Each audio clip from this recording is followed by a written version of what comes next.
apa itu cryptocurrency gitu, karena kita sama-sama mengetahui bahwa sebentar lagi uang fiat itu akan berakhir dan era bank sentral akan kiamat gitu, karena sudah banyak platform yang menggantikan mereka ya. Ada Elon Musk akan mendirikan platform X ya, untuk bisa orang-orang melakukan transaksi ya, mengirim uang tanpa harus melewat bank lagi gitu. Dan itu era berakhirnya uang fiat atau uang kertas adalah ditandai juga dengan kematian Rothschild ya. Jadi seolah-olah kematian Rothschild ini adalah sebuah simbol ya, simbolisasi berakhirnya era uang fiat atau uang kertas gitu. Nah, apa itu cryptocurrency ya? Jadi ada dua, saudara, cryptocurrency versus bank sentral ya, cryptocurrency versus bank sentral. Tetapi era bank sentral kan udah sebentar lagi tamat gitu. Jadi mereka sedang fokus masuk ke dalam bank sentral digital ya, dinamakan dengan CBDC atau CBDC, Central Bank Digital Currency gitu. Jadi cryptocurrency versus CBDC ya, cryptocurrency versus bank sentral digital gitu. Nah, apa itu cryptocurrency? Crypto artinya adalah terenkripsi ya, terenkripsi artinya privat ya, terenkripsi artinya privat, dan privat itu artinya individual. Artinya individual itu adalah kita semua gitu. Sedangkan sentral itu adalah kekuasaan elit pemerintah gitu. Jadi cryptocurrency itu adalah anti sentral ya, anti sentral. Makanya dikatakan cryptocurrency itulah desentralisasi atau antitesis dari elit global, elit sentral gitu. Ya, yang memonopoli keuangan, itulah bank sentral gitu. Sedangkan kripto itu adalah keuangan rakyat. Jadi di mana orang tidak lagi membutuhkan bank untuk mencetak uang. Saat ini semua orang bisa mencetak uang dari rumah mereka masing-masing ya, lewat tambang digital kemarin yang saya terangkan. Jadi cryptocurrency itu ada banyak sekali jumlahnya, ada ribuan gitu. Sedangkan bank sentral itu kan mereka memaksakan satu mata uang, atau makanya dikatakan monopoli gitu. Jadi cryptocurrency adalah alat untuk menghancurkan monopoli dari bank sentral, termasuk bank sentral digital gitu. Jadi cryptocurrency ini yang awalnya dianggap sepele ya, dianggap sepele pada awalnya, justru sekarang ini saya menyadari bahwa ini adalah sesuatu mahakarya yang telah dipersiapkan dengan begitu matang perencanaannya sejak awal gitu. Jadi jikalau dikatakan bahwa pencipta Bitcoin atau koin awal cryptocurrency yaitu Satoshi Nakamoto, awalnya disebut sebagai orang Jepang ya. Menurut saya pencipta cryptocurrency bukanlah Satoshi Nakamoto ya.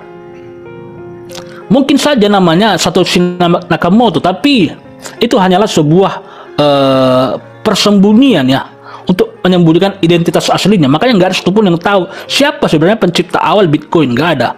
Orang hanya bisa menerka-nerka. Ada yang mengatakan Elon Musk, ada yang mengatakan Rothschild, ada yang mengatakan yang lain begitu kan.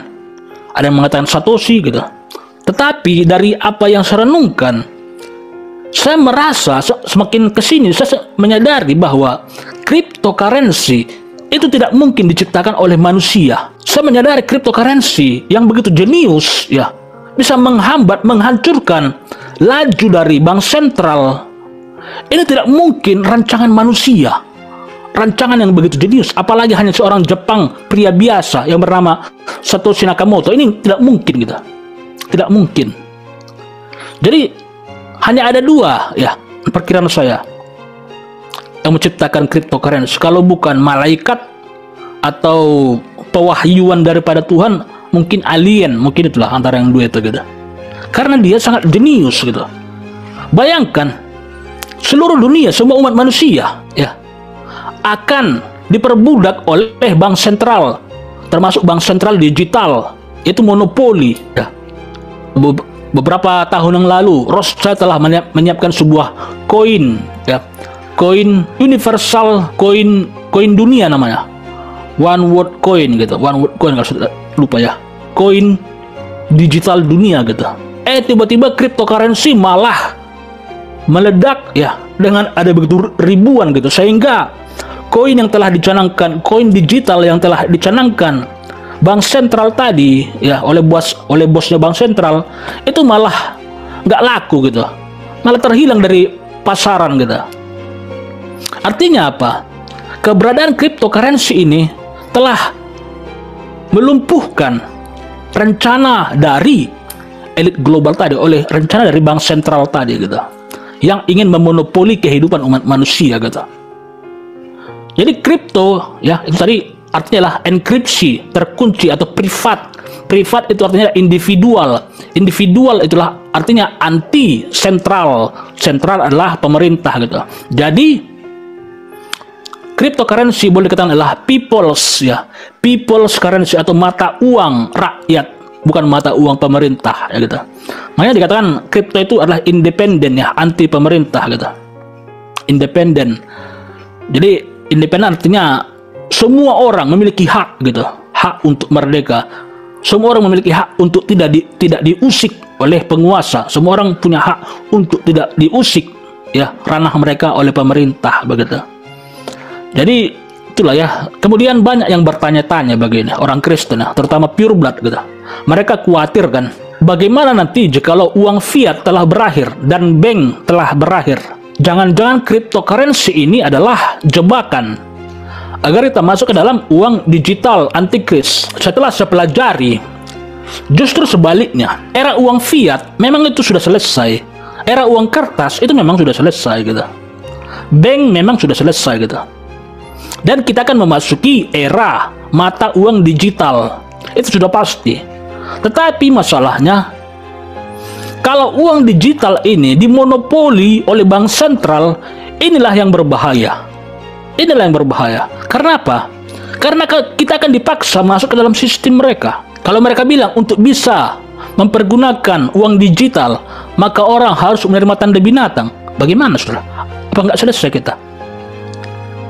Tetapi dengan adanya cryptocurrency atau people's currency tadi, people's money, mata uang rakyat, maka mereka nggak bisa lagi memaksa kita, karena kita punya pilihan. Kita punya pilihan. Jadi semua produk CBDC itu nggak akan laku, saudara. Mau dia Project Garuda, mau dia mata koin dunia, atau apapun yang dipromosikan oleh CBDC, itu nggak akan bisa mengontrol kita, memonopoli kehidupan kita. Karena apa? Karena kita punya banyak pilihan, ada ribuan pilihan di dalam cryptocurrency ya. Lantas bagaimana nasib kita jikalau uang kertas telah selesai? Nah, ini yang menjadi apanya kan? Memang kita akan masuk ke dalam uang digital, itu dah keniscayaan, nggak bisa terhindarkan lagi ya. Tapi kita udah punya pilihannya dengan adanya cryptocurrency atau people's currency ya. Saya lebih condong menyebutnya sebagai people's currency. People currency versus bank central currency, CBDC. Nah, jadi saudara, Anda tidak perlu terlalu khawatir dengan berakhirnya era uang kertas. Mengapa, saudara? Sebab ini artinya adalah berakhirnya era uang sampah ya. Karena uang kertas itu, saudara, itu nggak ada nilainya gitu. Mereka hanya dikatakan diakui oleh pemerintah. Diakui. Loh, siapa yang peduli dengan, siapa yang butuh dengan pengakuan pemerintah? Orang pemerintah aja nggak sanggup membayar utangnya kok gitu. Nggak ada yang butuh, saudara, pengakuan itu. Yang kita butuhkan adalah uangnya di backup dengan emas atau enggak, artinya ya. Uangnya bernilai atau enggak. Tanpa di backup dengan emas, uang itu tidak bernilai, saudara. Sama dengan kertas toilet ini. Misalnya saya minta sama Ibu Santi, berikan saya makan Bu Santi, lalu saya kasih ini kertas toilet, kertas tisu, ini bayarnya ya. Saya tulis 50.000, ini bayarnya ya. Ini diakui oleh paman saya yang bernama Pinocchio. Mau, saudara? Tapi kalau saya buat kertas ini, saudara, ini kertas biasanya, tisu biasa kan, bukan produk pemerintah. Tapi kalau saya buat emas di sini, saya tempel emas sekian 0,0 sekian gram. Kasih saya makan Bu Santi, nasi rendang, daging ayam, telur, keluarkan semua yang enak-enak. Lalu saya bayar dengan kertas tisu ini. Tetapi di kertas tisu ini saya tempel emas dengan berat 0,00 sekian gram. Saya bayarkan. Mau nggak Ibu Santi menerima? Ya maulah, namanya ada emas. Begitu. Jadi jangan takut kalau era uang kertas fiat mati. Jangan takut, saudara. Karena memang itu harus berakhir, karena itulah tipuan, saudara. Dengan uang kertas fiat seperti itu, ya, itu bank sentral bisa mencetak uang sebanyak mungkin, memprint. Bayangkan, wah, enak sekali mereka tuh. Memprint money, memprint uang dengan begitu mudahnya. Oh, ini diakui oleh pemerintah. Omong kosong dengan pengakuan Anda. Anda nggak punya emas, berani-beraninya menyuruh kami untuk menerima itu begitu. Kita bekerja begitu keras, ya, harusnya dibayar dengan emas, mana dibayar dengan kertas. Jadi uang yang asli itu adalah emas, ya, itulah emas. Nah, jadi ada saat ini yang bernama BRICS, ya, BRICS, yang akan menggantikan uang dolar yang fiat, ya. Di mana BRICS ini mereka fokus kepada uang harus di backup dengan emas. Jadi berapapun besar uangnya, mau dia 100.000, 50.000, harus disesuaikan dengan emas, di backup begitu.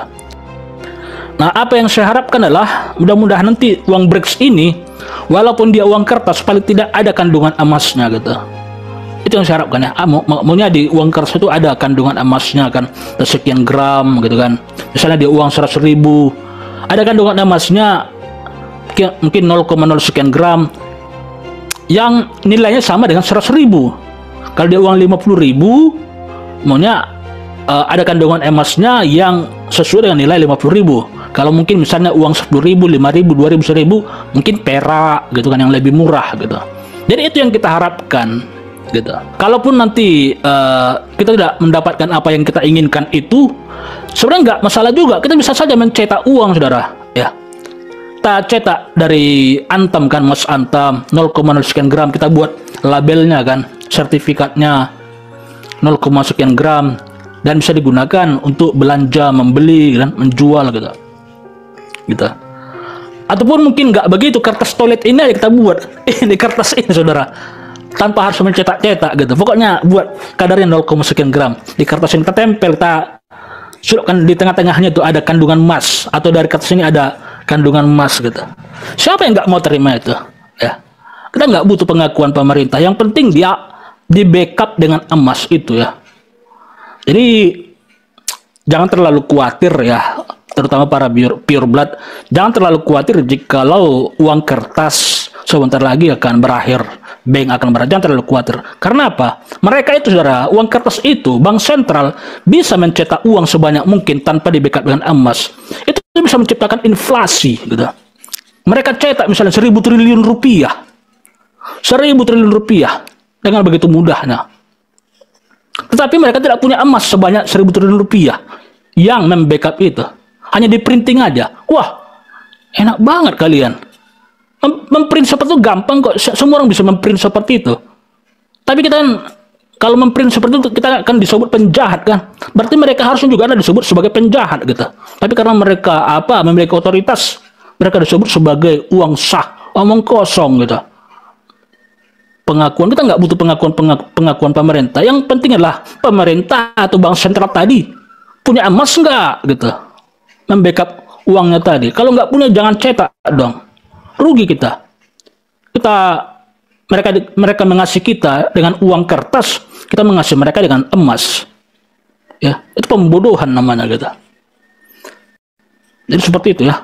Uang itu harus di backup dengan emas gitu, karena uang yang asli adalah emas gitu. Jadi para pure jangan terlalu khawatir, ya. Kita kembali ke zaman dahulu nggak apa-apa, saudara. Manusia zaman dahulu bagaimana? Mereka bertransaksi dengan emas kok, dengan perak gitu. Mana ada uang kertas zaman dahulu? Begitu, ya. Dengan emas maka inflasi akan stabil, ya. Kemakmuran akan terjadi.